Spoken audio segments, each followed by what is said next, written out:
1, 2, 3, 4. I'm testing. Yo, what's up? If you happen to make it to this part of this episode of ADQ's Renaissance, I got to tell you all. I have re-entered the theater. Yes, it always feels so great to be back in the theater. Yes, the theater. Excuse me. Yo, my voice is clogged up again. Daggone.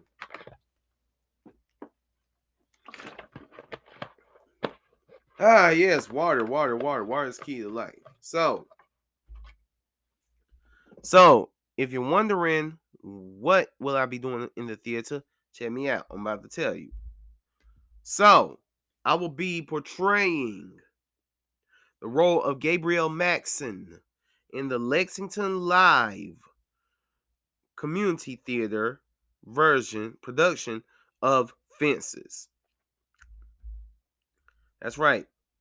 I'll be portraying Gabriel Maxson in Lexington Live's community theater production of Fences. Very excited, very excited, because this is a dream role. I've always wanted to perform in Fences, but I'm too old to play Corey, too young to play Troy, so that leaves Lions, Bono, and Gabe. I don't know, just never really wanted to go for Bono, so that really leaves Lions and Gabe.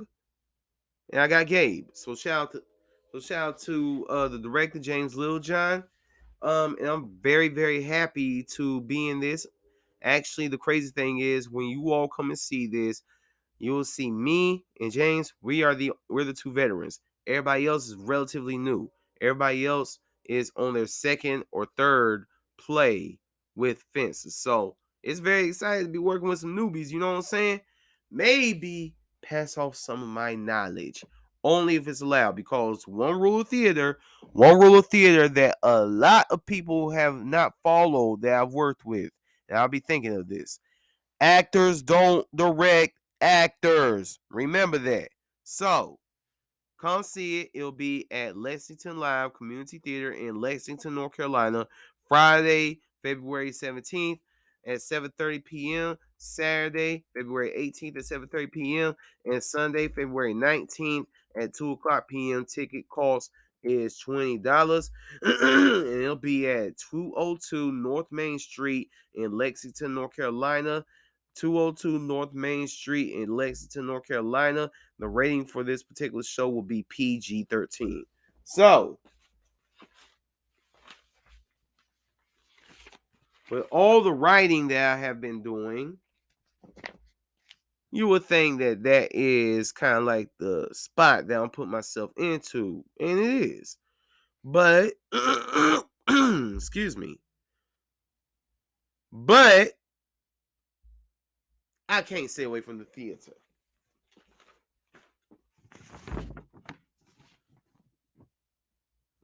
So, with Fences coming up, I have also got myself into a musical, an original musical, called Christ the Crucifix, in which I'll be portraying a Pharisee. Heck yeah, your boy's gonna be playing a villain. So the show will go up on Sunday, April 9th. If I'm not mistaken, I believe that's Easter.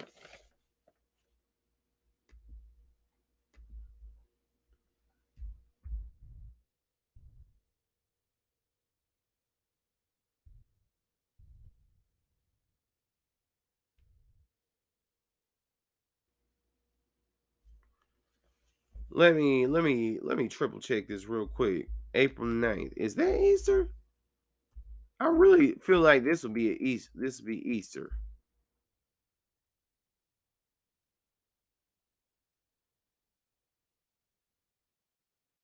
Yeah, it's Easter. It's Easter. So Sunday, April 9th. Yo, it is a dope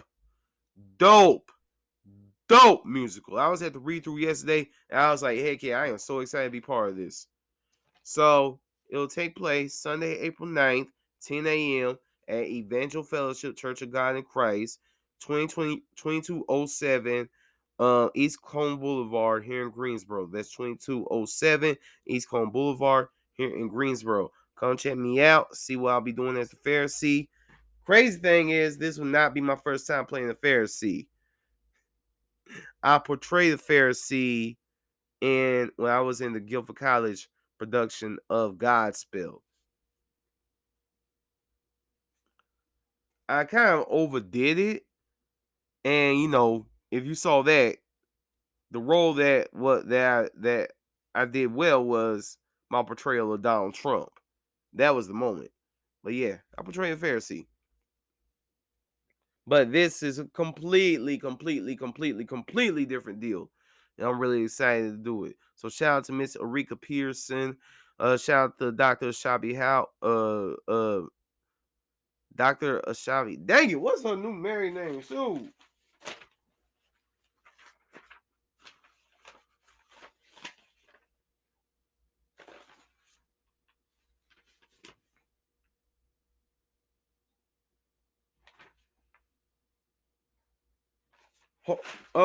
Howard Morris, and shout out to Linwood Morris. Yeah, Baba Wood. Shout out to everybody who is a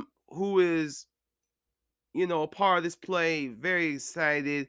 Man, shout out to my homie, my brother, Otis Simpson. Yo, shout out to him.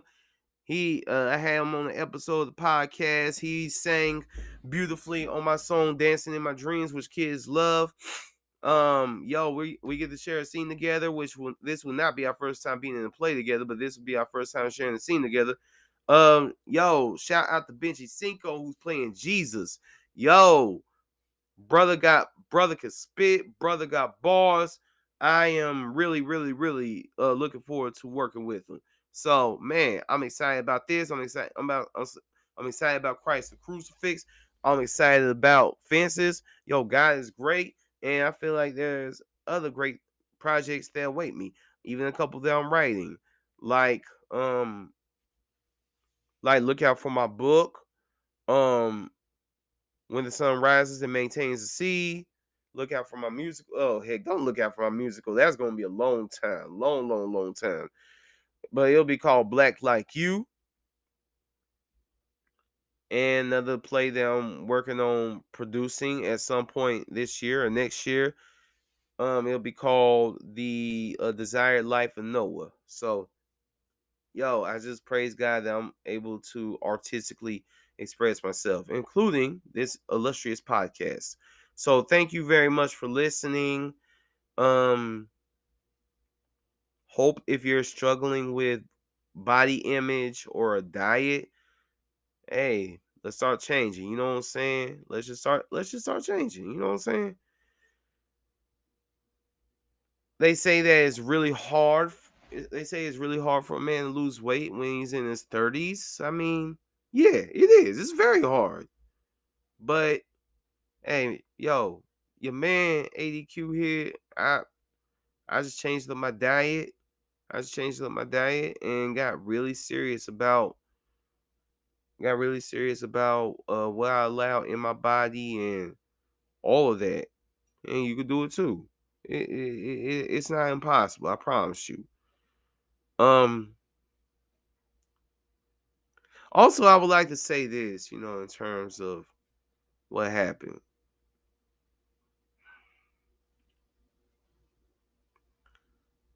I just want to put this out there. I had a talk with some Israelites about last month rather, and I thought it was a great talk.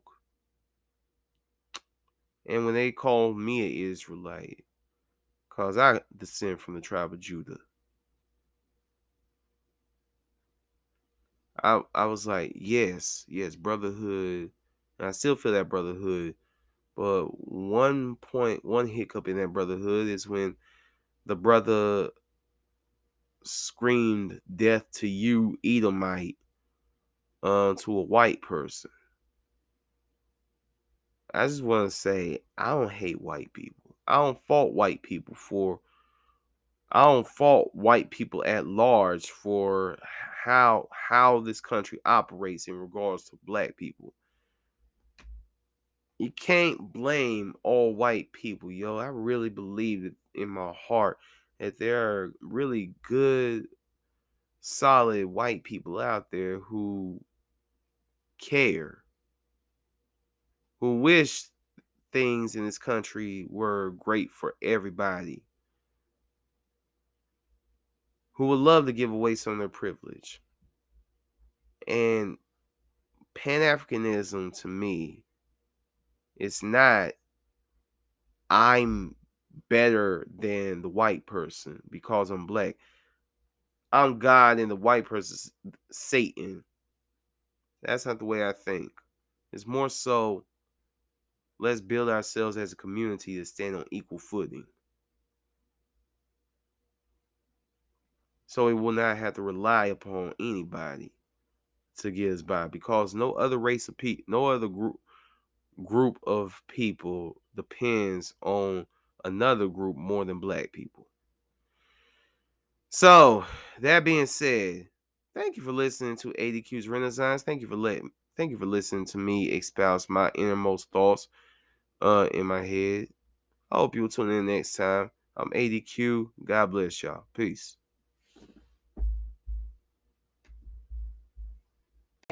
Respect the mic. Yo, what's deep? It's called, the poem's called What's Deep. What's deep? When the mind has been levitated, educated, sideswiped from the medication, legend making is in the process. I arose from the pot test, asking how could one not deck these shop reps coming at me, telling kids how they stunk they pappy, revolutionary minded while y'all getting money happily. Y'all still slaving for slavers, fighting to be a main one. Zip coon in this room, non-threatening behavior, sing and dance, yeah I do it too, like hootie hoo, no limit, drugged up, like one pursuing shrooms. Okay. What do I mean?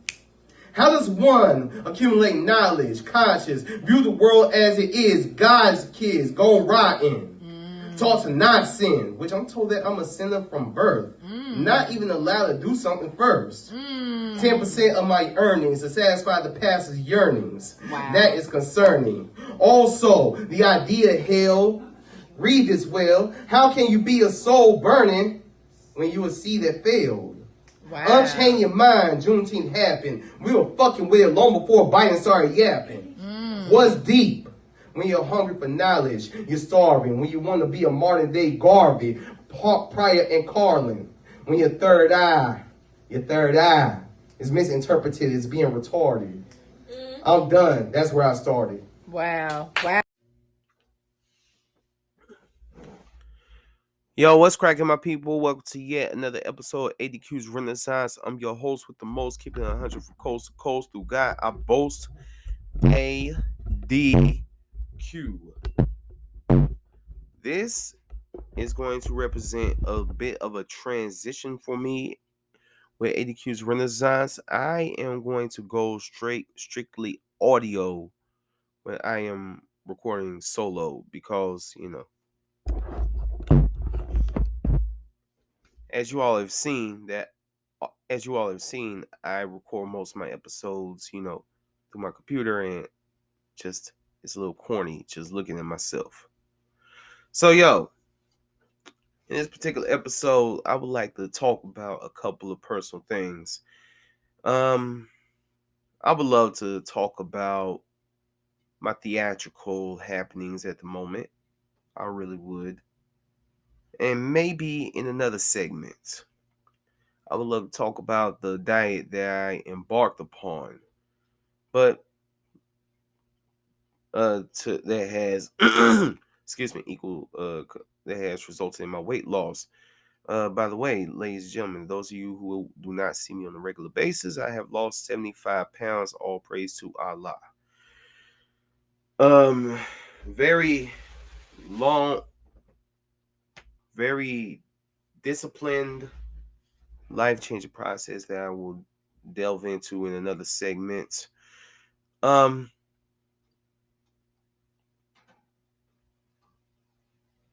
I could read my findings in the Bible. I can do a lot of things, but right now, I want to talk from a personal place, and that is the fact that I am a black man in America.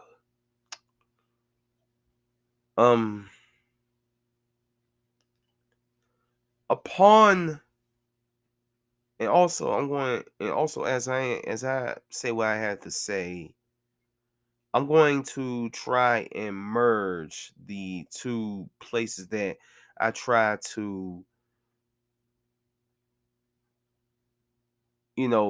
come from in all of my episodes and all of my dialogue, and that is the space of an an educator who likes to speak eloquently and educatingly, and also the space of a black man who has been a black man in America for 37 years, who currently resides in one of the original 13 colonies that opposed the Union in trying to restructure the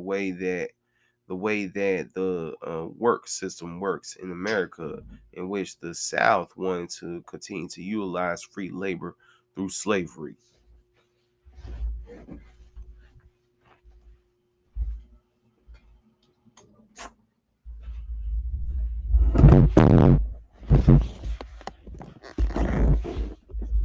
The state that I was born in, raised in, and currently reside in, North Carolina, is one of those original 13 colonies. Now, has North Carolina progressed a lot since slavery? I would say so. I mean, North Carolina it has long been one of the civil rights hotbeds, it's even the fact that Dr. King was going to speak at a church here in Greensboro, North Carolina, um, prior to his death. So lots of protests, lots of civil rights that take place in North Carolina.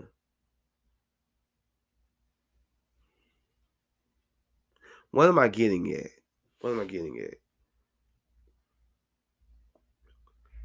I walk these streets and I see a cop car, I'm nervous. I see someone who may have beef with me because of what I'm wearing, whether or not I look like someone they know, I get nervous. I get nervous all around, you know what I'm saying? It's like I'm a black man in America. Is everybody out to get me? Why do I bring that up? Well, those of you who are listening to this, Tyre Nichols was killed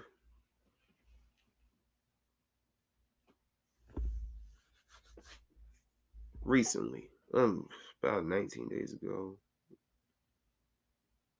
Yeah. Tyre Nichols.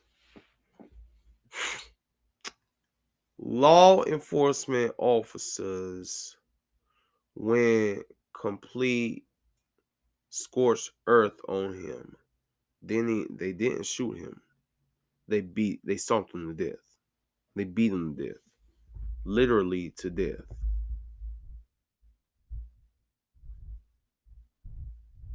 So this is what happened. I'm reading from Wikipedia. On January 7, 2023, 5 officers from the Memphis Police Department severely beat 29-year-old Tyre Nichols, a black man, during a traffic stop, resulting in his death 3 days later in the hospital. The officers stopped Nichols for alleged reckless driving, pulled him from his car, and used pepper spray and taser on him. Nichols managed to break away. One officer, as other officers pursued Nichols, said, quote, "I hope they stomp his ass." When officers caught up with Nichols, they beat him for about 3 minutes, punching and kicking him in the head, striking him in the back with a baton while he was restrained.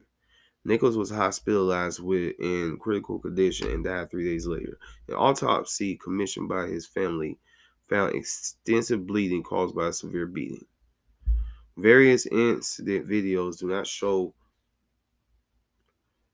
Nichols doing anything to provoke the beating. The 5 officers were fired on January 20th and on January 26th as they were arrested and charged with murder, kidnapping, assault, and misconduct. 2 firefighters who were on the ambulance that took Nichols to the hospital were relieved of duty pending an investigation.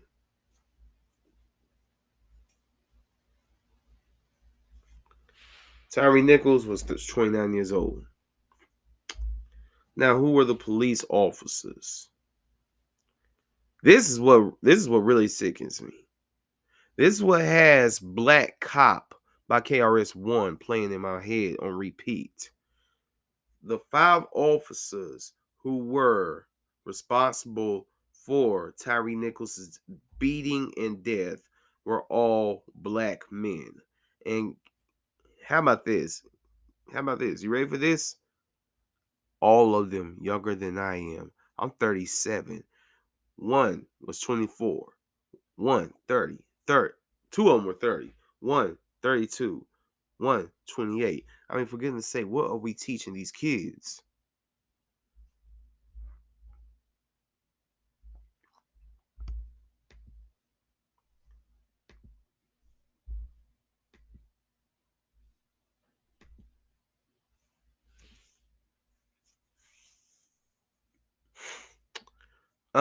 So I guess this is the part where protests start happening.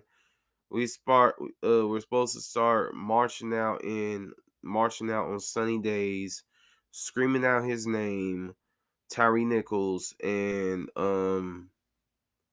saying what we want, justice.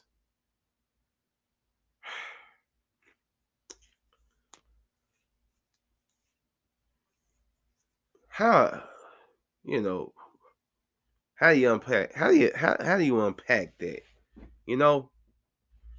So why does this bother me? For starters, I'm a black man. You know what I'm saying? And I live in one of the original 13 colonies.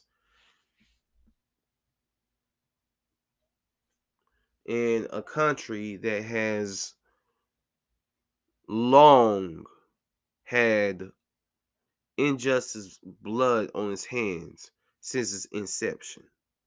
I mean, let's be real.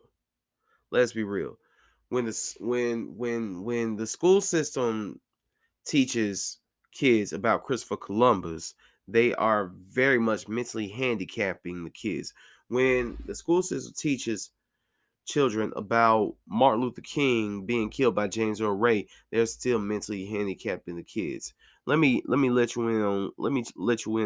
all in on a little secret. Martin Luther King, when he was shot at the hotel in Memphis, he survived the shooting. He was suffocated in his hospital room by the Memphis Mafia. Oh man. But fast forward years and years later. Dr. King died in 1968. Fast forward to 2023, and now the same white supremacist system that took out Dr. King in Memphis, Tennessee, had 5 black men execute an unjust beatdown on a black man that resulted in his death. Dr. King pushed nonviolence heavily, yet he was deemed a threat by the FBI. Ain't that something?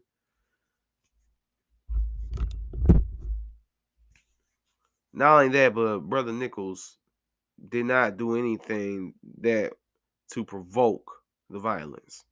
Now, yeah, Barack Obama, Joe Biden, and Donald Trump have all, this country's previous three presidents have all condemned this beating. But let's think about this. Rodney King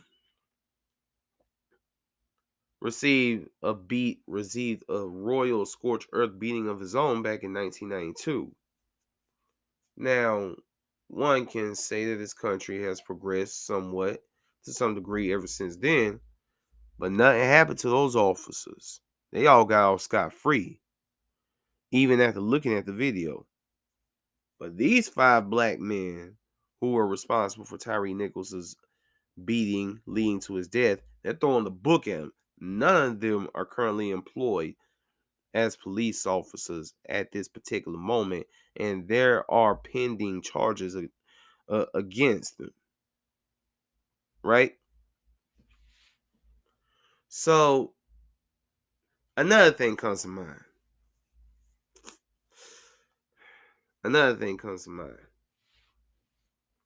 So,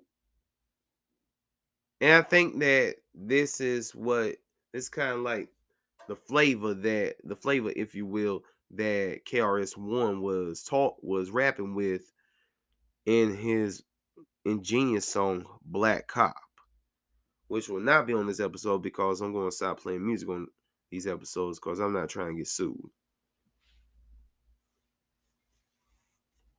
Well, copywritten music anyway. So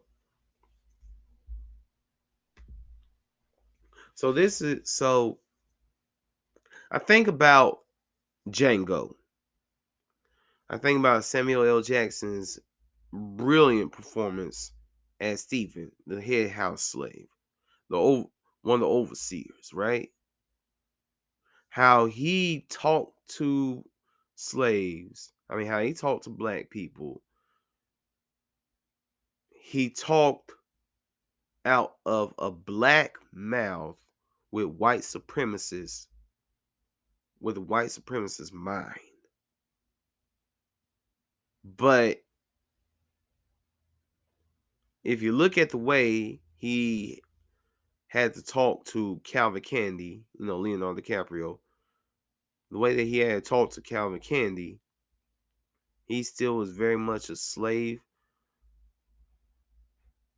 just like the slaves that he insulted and assisted in beating and everything.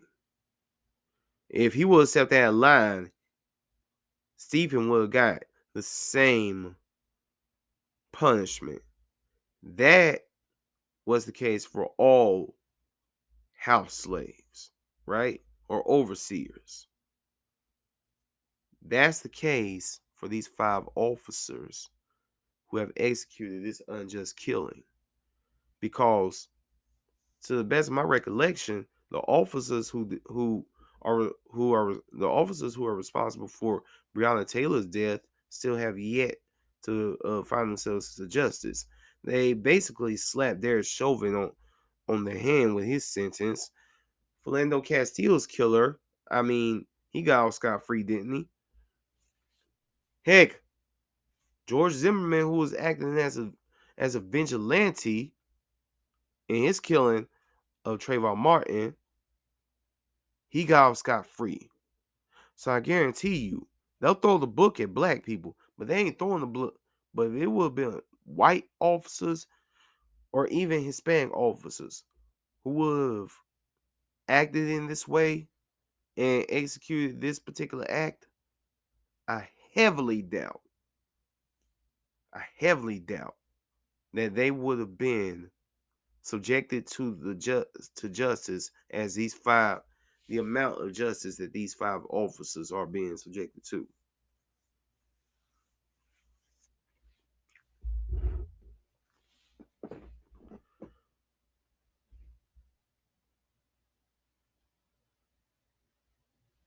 Why do I care? I ask myself, why do I care about this? Why do I get rattled by it?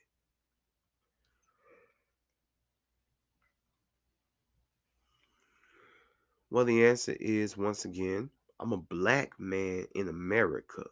This affects me directly because I have been stopped by cops several times over the course of my life. I remember once when I was like 18, sitting on the steps of a church, just minding my own business. Cops got called on me. Once when I was living in Grover, I was just walking, mind my own business. Grover, little small hick town here in North Carolina. It's over on the state line. Cops stopped me once, saying that I fit the description. Once when I was walking in Winston-Salem, mind my own business. Cops stopped me, told me that I fit the description. Once when I was walking with my cousin in Forest City, I was 12 years old. Cops stopped me, told me that I fit the description. Once when I was 32,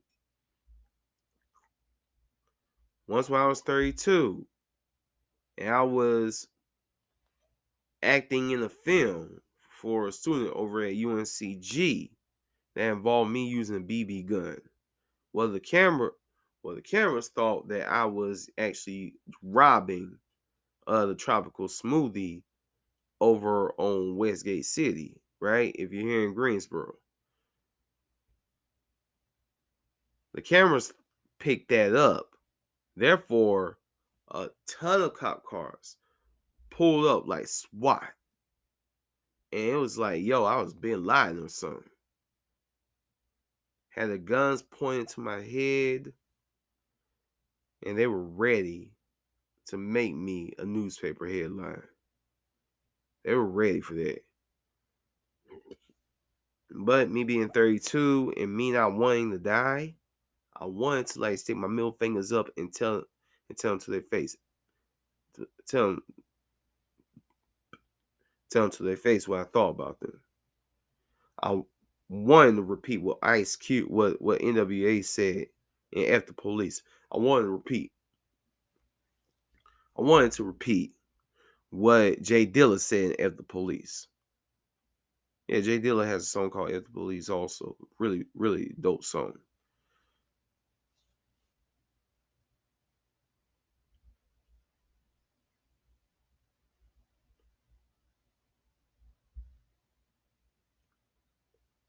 I'm sorry, yo. I heard so many different opinions. I remember once sitting in church, cop rolled up on me wanting to look at my book bag. I said, hell no, you ain't looking at my book bag.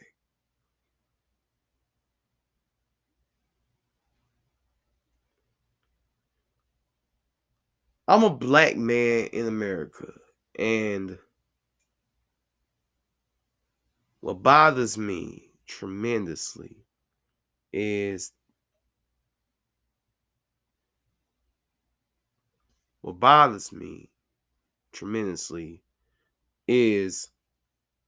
there are black people who have very conservative mind who will say, oh, the cops are just doing their job.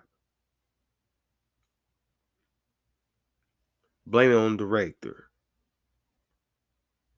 Yo, when you are a law-abiding citizen to the best of your ability, and you have a gun pointed to your head, cops ready to take you out. All you gotta do is sneeze. That puts a certain type of PTSD in you. Now, every time I see a cop car, man, when I see a cop uniform, like, man, look at this pig right here.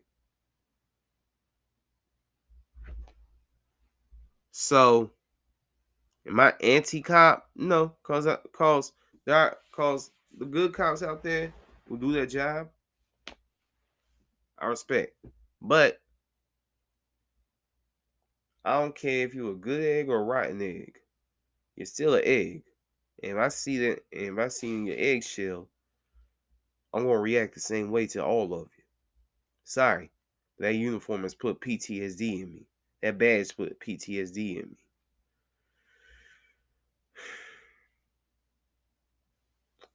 So RIP to Tyre Nichols.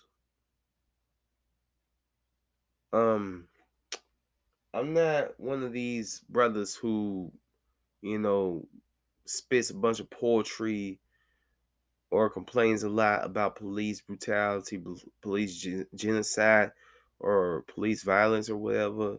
I'm the one. I'm a brother who wants to find solutions.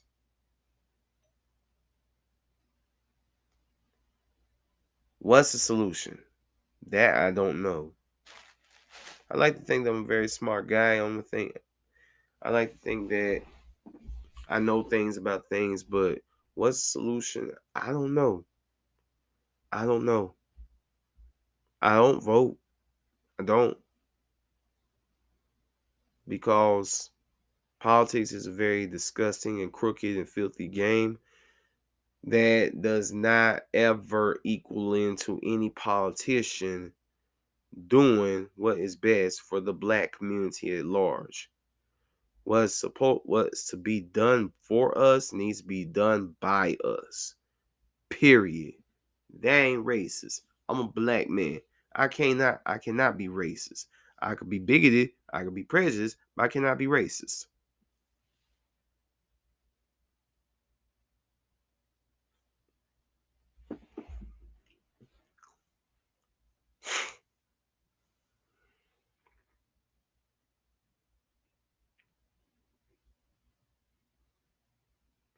So what's the answer?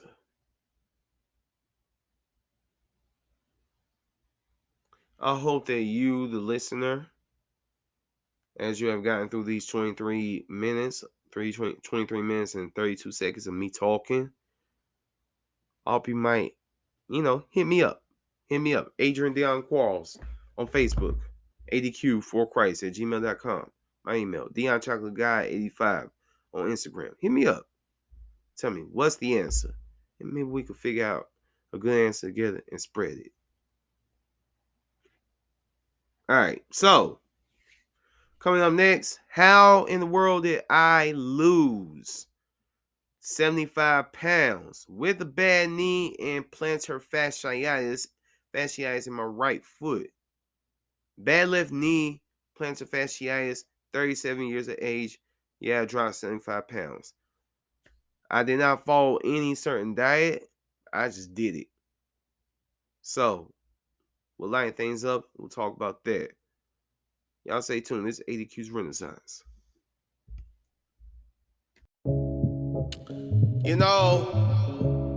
There are people who would call me anti-black because I don't push a black liberal agenda. Oh no. But check me out. I'm gonna tell you what black is to me. Talk to ADQ. Speaking as a man who's been black for 36 years. Feel me? What is black? What is it? It's that beautiful reflection that I see in the mirror. It's that feeling that God is getting nearer. All noise is gone. Yes, Lord, I clearly hear you. What is black? This carbonated, melanated substance that moonlights as my skin, that allows me to see the world through an alternative lens. Feel me? What is black? Is the knowledge that we were the first to roam earth. We called it home first. This colonial imposed division ain't gon' work. Nah. What is black? It's me holding myself to the highest standard. Keep my pants up, stand up, even in traumatic circumstances that make me put my hands up. What is black? Yeah, we experience weariness from the killing that got us delirious. But don't forget, we're responsible for the pyramids. We rule Ethiopia. We destroyed Mali's economy. We're the inspirations for these superheroes I gotta see to expose the God in me. What is black? It's me giving you your roses quick. Looking at you as my bro insists. See my glowing fist? Do you see it? What is black? Something that I'm proud to be. America born, African, I'm bound to speak. Take all plantation moves from my mind. Make selling out of crime. Now let me sit in my blackness and shine. Ashe. Let me take my Ashe. Let me take my Ashe. Listen. I picture snapping, taking place as I recite this. I rhyme quick, it gets me excited. I'm arriving, brain is chiming. How I'm doing mentally, what a century. verses said ain't no one coming after ya. My liberation mindset has begun. If anything, I'm in chapter 1, not destroyed by what those bastards done. On Channel Africa, trying to replicate, I'm feeling super blessed today. I speak freely, not say what the rest say. Are we really making moves or are we pretending? We despise the bombers while depending on their descendants. Expect an invitation to the table, but sell for the kitchen. How's that winning? I know folks who own property and push waters. You can't kill a revolutionary mind in the midst of the slaughter. From Greenwood and Micaiah Bryant, dang. Protect the sons and the daughters and be a different nation. If we do so integration, focus on liberation. I dismiss the hatred, just outwardly thinking of empowerment. I hear the words of my ancestors and devour it. I shake my people. I shake. Talk to me, ancestors. Talk to me, ancestors. Talk to me, ancestors. Don't talk to me nice, talk to me with the truth. Don't talk to me nice, talk to me with the truth. Purchase your track today.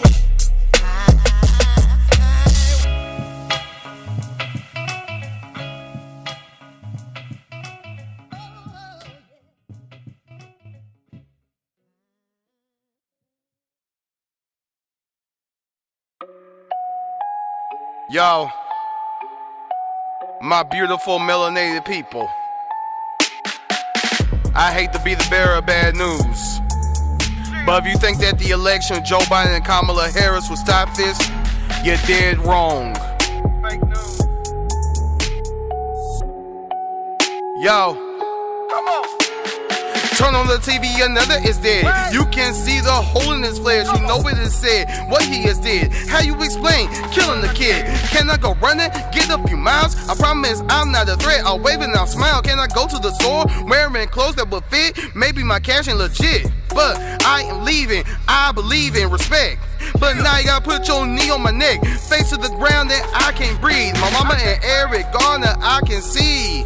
George Floyd, y'all ended the lives of boys. Tamir Rice had him a toy. Trayvon Martin was minding his business. Few minutes later, his life is finished. Jordan Davis was playing some music. My black life matters, but I could lose it. Love to the queens, Brianna and Sandra. One was a doctor, one you had locked up. No love for you coppers. Kill a nigga, kill a nigga, kill a nigga, kill a nigga, kill a nigga, kill a nigga, kill a nigga, kill a nigga, kill a nigga season, kill a nigga season, kill a killer, kill a killer, kill a nigga season, kill a nigga, kill a nigga, kill a nigga, kill a nigga, kill a nigga, kill a nigga, kill a nigga, kill a nigga, kill a nigga season, kill a nigga season, kill a killer, kill a killer, kill a nigga season, kill a nigga, kill a nigga, kill a nigga, kill a nigga, kill a nigga, kill a nigga, kill a nigga, kill a nigga, kill a nigga season, kill a nigga season, kill a killer, kill a killer, kill a nigga season, kill a nigga, kill a nigga, kill a nigga, kill a nigga, kill a nigga, kill a nigga, kill a nigga, kill a nigga, kill a nigga season, kill a nigga season, kill a killer, kill a killer, kill a nigga season. Sometimes I feel like my life stage is hell, my rage fell. I've been venting description since I was the age 12. They want me caged jail. I'm a threat to the core. Y'all don't understand why I'm sore. Those are my brothers, those are my cousins. That is me. Killers with your knee. Not so long ago, you would've had me in a tree, swinging like an ornament, tar and feather, with no nuts. On focus on these jokers. Biblical curses like locusts. They poke us, profile us, label us a wild bunch. I you see you with a child's trust. I see you and I don't smile much. You pig, you sloppy bastards in that blue crap. See my loose pants, see my do-rag. My melanin, do you have the forethought to see my intelligence is relevant? My greatness is an element of fear that makes you quiver. You the ignorant one, you are the nigga. I'm a nigga. Kill a nigga, kill a nigga, kill a nigga, kill a nigga, kill a nigga, kill a nigga, kill a nigga, kill a nigga, kill a nigga season, kill a nigga season, kill a killer, kill a killer, kill a nigga season, kill a nigga, kill a nigga, kill a nigga, kill a nigga, kill a nigga, kill a nigga, kill a nigga, kill a nigga, kill a nigga season, kill a nigga season, kill a killer, kill a killer, kill a nigga season, kill a nigga, kill a nigga, kill a nigga, kill a nigga, kill a nigga, kill a nigga, kill a nigga, kill a nigga, kill a nigga season, kill a nigga season, kill a killer, kill a killer, kill a nigga season, kill a nigga, kill a nigga, kill a nigga, kill a nigga, kill a nigga, kill a nigga, kill a nigga, kill a nigga, kill a nigga season, kill a nigga season, kill a killer, kill a killer, kill a nigga season. Let freedom ring. Let freedom ring. With capitalism as your Bible and reality stars, your holy king. We've wounded you so much you've gotten used to the pain. Prescribed genocide as a medicine, so now you've handed over your reign. Remember not to read books, Instead, listen to mindless hooks. And by God, don't gain knowledge of self or research your roots and find the hidden treasure within yourselves. If we have your mind, we control your soul, your pockets, your mind, and your seeds. What you earn, we keep. What you've sown, we reap. So sing, let freedom ring, indeed. Okay, welcome back to yet another episode of ADQ's Renaissance. Let's get into this. So,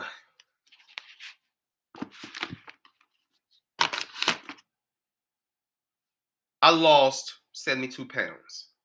Praise God, I lost 72 pounds. I'm very happy that I lost 72 pounds.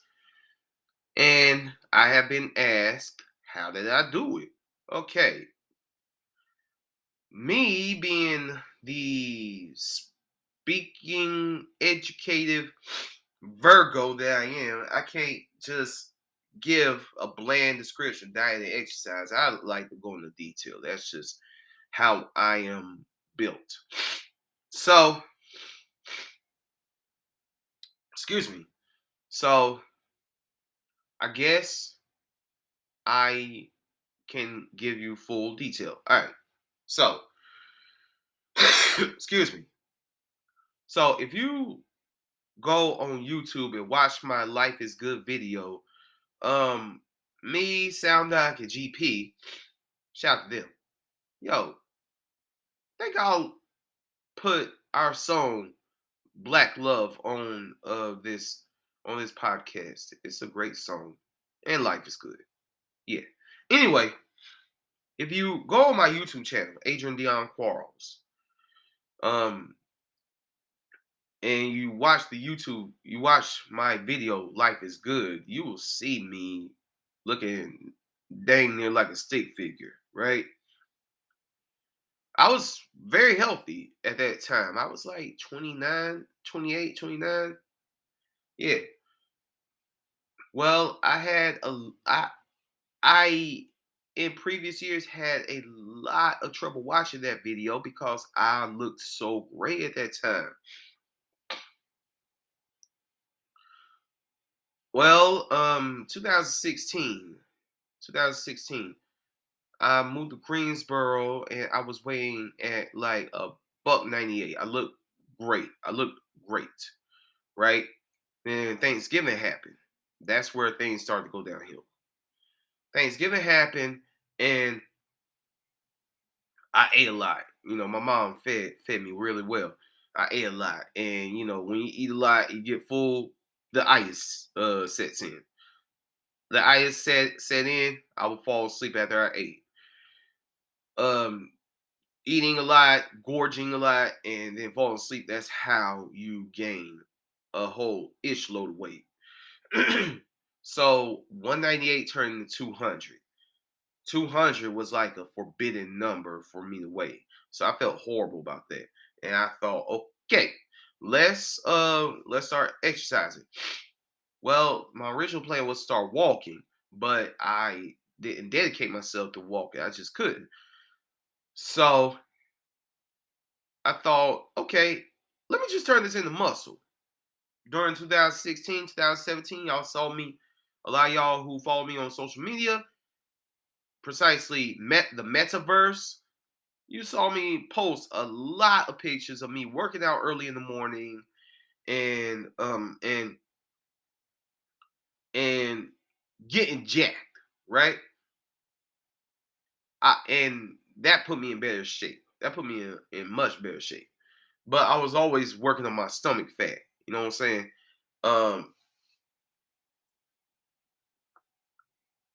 And then the reason why I had such regular access to a gym is because I lived in an apartment complex that had a gym in it. So once I left that apartment complex, I would work out at UNCG, but I'd be lazy some days. Sometimes I would go entire weeks.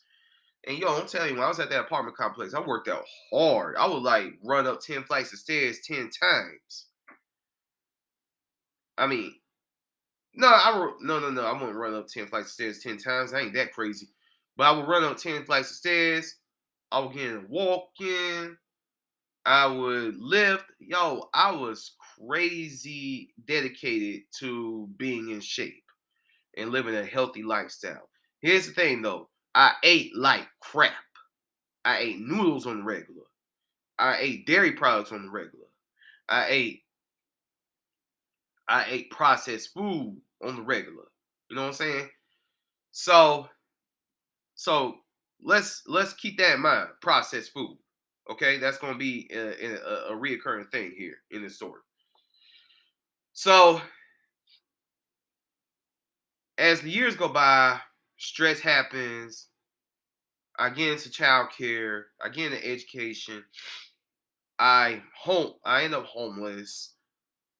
Crazy things happen in my life, and there were bits and pieces of time when I would put myself on a dietary program or work out at the gym semi regularly, but nothing ever happened. If anything,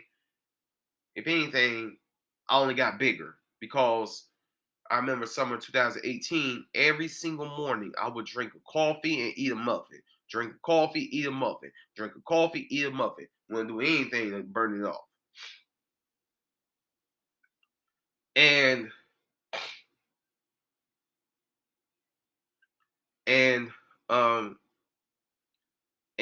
this process, and whenever I would call myself eating healthy,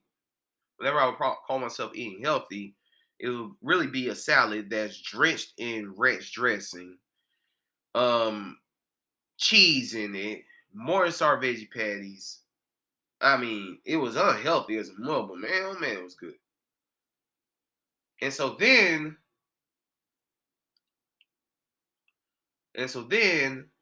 summer 2020, I look up, I go to the doctor, I weigh myself, I get weighed, and my weight has ballooned to 277 pounds. I was devastated. And so I put myself on a diet. I start intermittent fasting. I start walking a lot. And I managed to cut 11 pounds. My weight got down to, let's see. I'm sorry, my math is bad. 266. No, at one point my weight got down to 259, so actually I cut like 18 pounds. But this is where I messed up. Still eating the salad with the ranch dressing. Still eating the processed food. I'm eating a lot of joints from the frozen section. Let me be the one to tell you. I'll be the one to tell you. It says plant-based. It ain't healthy. Nothing in the frozen section is healthy. Maybe the frozen vegetables, not the healthiest thing to go for, but it's healthier than all the products that I've been eating that had plant-based written all over it. I ate that and ended up gaining back all of the weight that I lost. Not only that, but my weight had ballooned even further up to 302 pounds. That's right. I was 302 pounds. I was 302 pounds for the rest of 2020.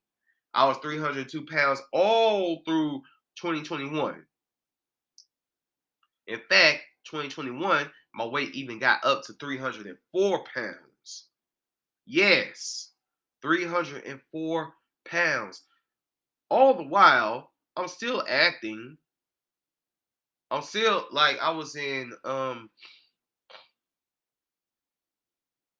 Affairs of the Heart. I was in Caesar Screenings. I was in Black Tony. I was in Guys Night. 4 great projects. I even made a cameo in The Nick of Time. Right? Great projects. On in each of these, you saw a freaking fat ADQ. A fat ADQ. But here's the thing. My attention was not on the fact that I was fat. I was like, oh, good Lord, I'm fat. Oh, well, moving on. My attention was not on that. My attention was on my performance, right? But then, Juneteenth, 2022 happened. Let's get into Juneteenth, 2022. Before we get there, New Year's Eve, 2021, I ate a whole Domino's pizza by myself. And I went into the 2022 weighing 304 pounds. I believe. I think it was 304, right? So I've developed by this point I've developed plantar fasciitis in my right foot, and I have totally compromised my left knee. My left knee will never be 100% because because not only did I mess it up when I was 19 playing basketball, I aggravated the injury a few times. And I really aggravated it indulging in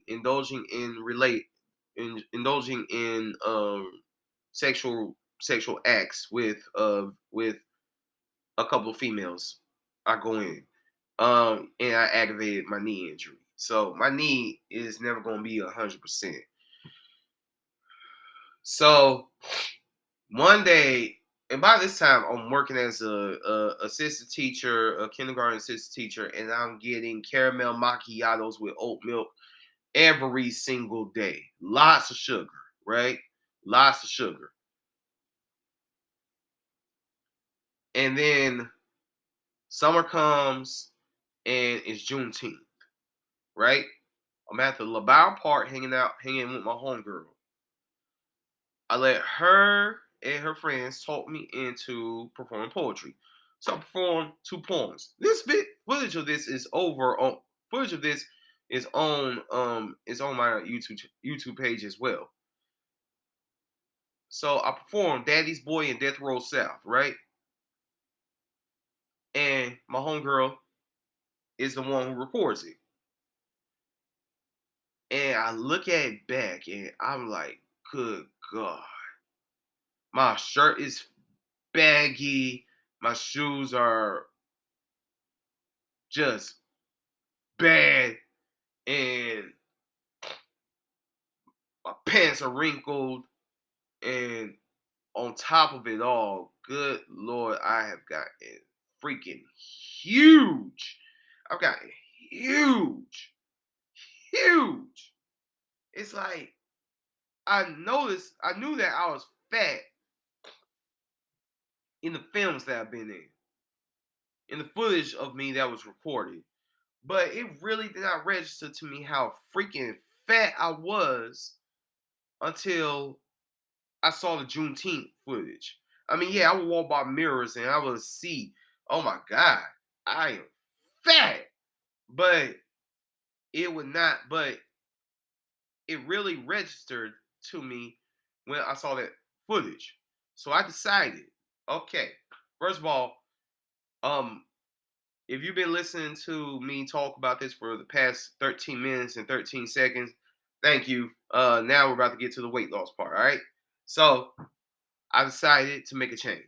I'm an agent of change. I'm always looking to eliminate something toxic and make a change.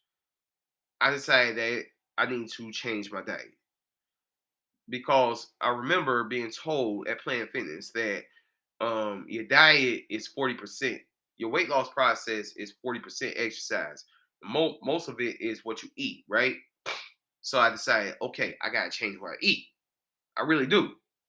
At this point, the worst thing I digest is coffee. I'm good for like 2-3 cups a day. I love coffee. Of course I drink it with water. So I decided oatmeal. It comes in the box. It's processed a little bit. There's a lot of carbs in it, but it's healthy. So I decided I'm going to stick to eating oatmeal, right? If I eat lunch, I will eat light butter popcorn. processed also a little bit, but not that bad. Not that bad. And for dinner, I eat salad. Now, a few times I would put the morning syrup in there, but for the most part, I would not put any cheese on there. I would not put any dressing. I would either put popcorn seasoning or Slappy Mama seasoning. Because I gotta have some type of seasoning on my salad, but it can't be ranch dressing. I would say that I'm probably like on a 80% vegan, because it's the popcorn seasoning and sometimes putting cream in my coffee that keeps me from being full-fledged vegan. Excuse me. But mostly with my coffee, I've been trying to eliminate sugars and just put almond milk in there. Well, no, not almond. Well, yeah, almond milk creamer or oat milk creamer. Almond milk or oat milk creamer. I mean, it has sugar in it, but it ain't. But it's not destructive. So that's what I've been doing, and I've been drinking a ish ton of water. I drink so much water that I had to pee a lot. It's not diabetes, it's water cleaning out my system. So I drink a lot of water, water that you get from the store, live alkaline water that, the brothers with the Soul Society Heavy Energy University, shout out to them, that they provide. Just drinking lots of water. I've cut apple juice, orange juice. I used to drink these things religiously. I've cut Starbucks Frappuccinos. I used to drink that religiously. I've had it like maybe 3 times max ever since I went on my diet. My friend Joey, shout out to Just Joey. He gave me a crock pot where I've been able to make some chili, some vegetarian homemade chili. That's been a big help. I use that as seasoning on my salad. You know what I'm saying? I eat like that. Now, exercise. I have not lifted not a daggone weight, not one weight in this entire process. I've lifted water bottles, filled up water bottles. I've done push-ups, pull-ups, and whatnot. But most of my exercise has been me walking all over the world. I'm good for 3, 4, 5 miles a day. 3, 4, 5 miles a day. I started doing 4 times a week, 5 times a week. Now I basically do it every day, unless it's raining or unless I'm just like so tired. And it's to the point where my body, my man Reggie over at Kingdom Cuts Barbershop, shout out to Kingdom Cuts. He told me that when you get on the process of exercising, dieting, and whatnot, it becomes a lifestyle. That's exactly what happened. It has become a lifestyle change. And what I do is, starting out, it was hard, man. It was hard. I would start and stop many times over the years. Many times. But thank God that, this past summer I was unemployed, so all I had to do was create podcasts and walk.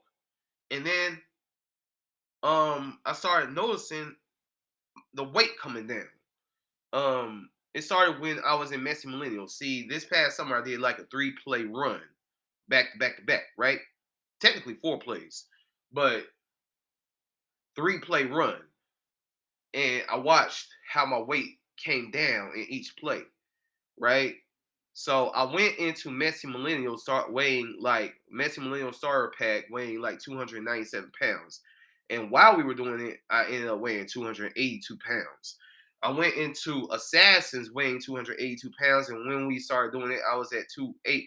I was at like 272 and going into 260, right? And then when I started doing Much Ado About Nothing, I was in my 260s and I got into my 250s.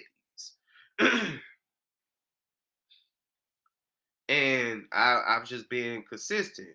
So that's what I did pretty much. I looked at a point in my life when I was a size that I was very happy with. And then I looked at a part in my life when I was a size that I was happy with, and I said, I want that back. I want it back. I want to get it back. You have to want it, first thing. Yo, I'm not calling anybody out, but I remember once a lady asked me how did I do it. She told me how she got diabetes. Next thing I know, I see a picture of her at IHOP. Let me tell you something. For one thing, my cheat days have been few and far between. ADQ can smash some cookies. ADQ can smash a whole pizza by himself.